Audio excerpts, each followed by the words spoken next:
My wife demands to more kids ASAP, or she use IVF or a donor without me. Throwaway account here for obvious reasons. I'm Mark, 31 years old, and my wife, Emily, is turning 30 next month. We've been together for 8 years and have a beautiful daughter, Lily, who's now 1.5 years old. On the outside, we look like the perfect little family. But beneath the surface, our marriage is unraveling, and I feel like I'm at a breaking point. Emily has always been clear about wanting 3 kids. I remember her mentioning it on one of our early dates. At the time, I nodded along because I wasn't sure what I wanted yet. I knew I wanted kids someday, but I didn't have a specific number in mind. I assumed we'd cross that bridge when we got there, take it one child at a time, see how we felt, and make decisions as we went. But now that we're here, I realize how naive that assumption was. Parenthood has been the most rewarding yet challenging experience of my life. When Lily was born, I was hit with a flood of emotions I wasn't prepared for: love, fear, joy, exhaustion. But what I didn't expect was how much becoming a dad would dredge up unresolved trauma from my own childhood. My parents were neglectful, emotionally distant, and often absent. Raising Lily has brought all those memories to the surface, and it's been overwhelming. For the past 2 years, I've been in therapy almost every week, trying to work through it all. I've also struggled with severe postpartum depression and anxiety, something I didn't even know men could experience until it hit me like a ton of bricks. To be honest, I'm not sure if I can handle having another child. Right now, I feel like I might be one and done. Emily, on the other hand, is ready to dive back in. For the first year after Lily was born, she was hesitant about having another baby. Her birth experience was traumatic. There were complications during delivery, and she needed an emergency C-section. She was in pain for months afterward and had trouble bonding with Lily at first. I supported her through it as best as I could, and over time, she healed physically and emotionally. But now, she's shifted gears entirely. Her maternal instincts have kicked into overdrive, and she's become laser-focused on having more kids. Emily says she has to have 3 children, that it's something she's known in her heart for as long as she can remember. She says she feels incomplete and deeply unhappy for the rest of her life if she doesn't. She also has a timeline in her mind. She wants to be done having kids by 31 at the latest.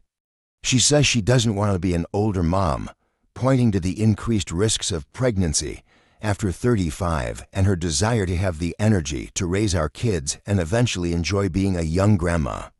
I get it. I really do. But the pressure she's putting on me is unbearable. Emily initially wanted to start having kids at 25, but she waited for me until she was 27. Back then, I didn't feel like our relationship was ready for such a big step. We had serious communication issues, and our fights were intense and unresolved. I even suggested therapy for her, but she wasn't interested. I didn't think it was the right time to bring a baby into that dynamic. Looking back, I should have been more direct with her. I thought my actions and hesitations were clear enough, but in hindsight, I realize I should have explicitly told her why I wasn't ready. Maybe that would have saved us some heartache. Eventually, we worked through our issues, at least enough for me to feel confident about starting a family. When Emily got pregnant with Lily, I was overjoyed. But I also had no idea how much it would change me. Now that Emily's ovulating again, she wants to try for our second child immediately. She says she's waited long enough and that I owe it to her to stick to the plan we agreed on. But from my perspective, there's no plan. I never agreed to a set number of kids or a strict timeline. I thought we'd make these decisions together, as partners, based on how we both felt. When I try to explain my fears and hesitations, Emily brushes them off. She says I'm overthinking it, that I'll feel differently once the baby is here. But how can she know that? I've spent the last 2 years wrestling with anxiety, depression, and unresolved trauma. The idea of adding another baby to the mix feels like standing on the edge of a cliff. And it's not just about me. Emily's birth experience was traumatic. What if the next one is even worse? What if something happens to her or to the baby? I've tried to communicate these concerns to her, but she won't hear it. She's adamant that we need to get started now. She says she's already waited for me once, and she refuses to wait any longer. Then she dropped the bombshell. If I don't agree to have another baby, she go ahead and use IVF for a sperm donor. Emily's ultimatum has shattered me. She says she loves me, but she won't sacrifice her dream of having 3 kids for our relationship. If I'm not willing to make her pregnant, she'd take matters into her own hands. She even said that if she goes the IVF route, she'd be okay with us staying together, but that I'd need to accept and raise the donor-conceived child as my own. I don't know how to process this. If we stay together, I'll essentially be a dad again, just not biologically. If we separate, I'll lose everything: my wife, our home, time with Lily. I can't bear the thought of only seeing my daughter on weekends. And even if we separate, I know I'll still feel obligated to help Emily, for Lily's sake. That means I'd probably end up being involved in raising the donor-conceived child anyway. I feel trapped. Even if I cave and agree to have a second child, what's to stop this from happening again in 2 years when she wants a third? The cycle of pressure and ultimatums will just repeat itself. Last night, we had another fight. This wasn't just an argument, it was the kind of fight that leaves you emotionally drained, staring at the ceiling long after the house falls silent. It started after dinner, but I could feel the tension brewing long before that. Emily had been quiet all evening, her lips pressed into a thin line, her fork scraping her plate louder than usual. When we finally put Lily to bed, the dam broke. Emily sat on the edge of the couch, her hands clenched tightly in her lap. Her eyes, usually so soft, were sharp and glistening with unshed tears. "Mark, we need to talk," she said, her voice strained, like she was barely holding it together. I sighed, already knowing where this was headed. "Emily, can we just—" "No, we can't just. We need to figure this out. I can't keep living in this limbo, Mark. I need an answer. Are we having another baby or not?" Her words were like a match to dry kindling, and I felt the familiar surge of frustration bubbling up inside me. "Emily, I've told you I'm not ready. I need more time to think. This isn't something we can rush into." "Rush into?" she snapped, her voice rising. "It's been almost 2 years since Lily was born. How much more time do you need? You're not the one on a biological clock, Mark. I don't have the luxury of waiting forever." I ran a hand through my hair, trying to keep my composure. "You act like I'm doing this to punish you." "I'm not saying no, Emily. I'm saying not right now.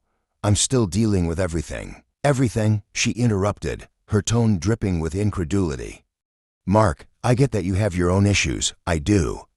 But at some point, you have to stop hiding behind them. You're not the only one struggling here. Do you think it's been easy for me? Do you think I haven't had moments where I felt like I was drowning too?" Her voice cracked, and for a moment, I thought she might soften. But instead, she pressed on, her words coming faster, harsher. "You're being selfish, Mark. You're so wrapped up in your own head that you can't see what this is doing to me. You're holding me back from living the life I've always dreamed of, a life we both agreed on." "That's not fair," I shot back, my voice rising to match hers. "I never agreed to a timeline, Emily. I never said I'd be ready to have 3 kids by the time we hit 30. You decided that for us, and now you're trying to force me into it, whether I'm ready or not."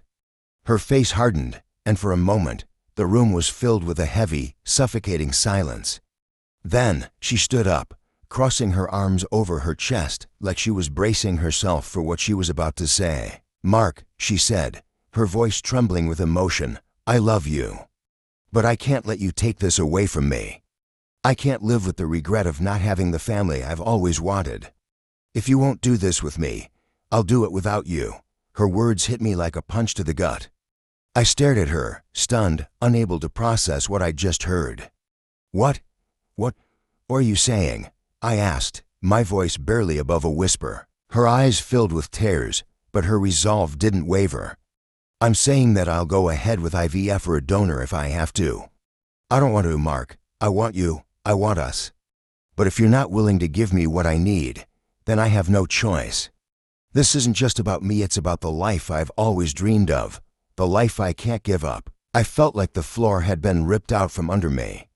My heart was pounding, and my thoughts were racing. Emily, you can't be serious. You're talking about bringing another life into our world without even consulting me. Do you realize what you're saying? Yes, she said firmly, though her voice cracked slightly. I've thought about it a lot. And I'd rather go through it alone than live with the resentment of never having the family I've always wanted. I'm sorry, Mark, but I have to put myself first on this. Her words cut deeper than I thought possible. I couldn't speak. I could barely breathe. I felt a sharp, suffocating pressure in my chest, like I was being squeezed from the inside out. You're giving me an ultimatum, I finally said, my voice hoarse. You're telling me to either give in to what you want or watch you do it without me. Do you even hear how cruel that sounds? She blinked rapidly, her tears finally spilling over. It's not an ultimatum, Mark. It's reality. I've already waited for you once. I can't wait anymore. Every month that passes feels like another door closing. You don't understand what that's like. You can't understand. Her words were laced with pain, but they only fueled my own. You're right, Emily. I don't understand. I don't understand how you can claim to love me and still threaten to do something that would tear our family apart. Do you even care how this is affecting me, or is it all about you and your timeline? Her face crumpled, and for a moment, I thought she might back down. But then she straightened her shoulders and looked me in the eye. I care, Mark. I care more than you know. But this isn't just about us, it's about the future. It's about Lily. It's about the family I've dreamed of since I was a little girl. I'm sorry if that makes me selfish, but I can't give it up, not even for you. She turned and walked away, leaving me standing alone in the living room, my mind racing and my heart shattered. That night, I barely slept. I lay awake, staring at the ceiling, replaying her words over and over in my head. The woman I loved, the woman I thought I'd spend the rest of my life with, had just given me an impossible choice. And no matter what I decided, I knew I'd lose a piece of myself in the process. I feel like I'm drowning. The stress is suffocating, and I can't think clearly. I don't want to lose Emily, but I also can't ignore my own feelings and fears. Part of me wonders if I'm being selfish. Should I just suck it up and give her what she wants? Is that what love and partnership are supposed to be about? Or am I right to stand my ground and insist that this decision needs to be mutual? I don't know how to move forward. Every option feels like a lose-lose situation. If anyone has advice or has been through something similar, I could really use some guidance right now.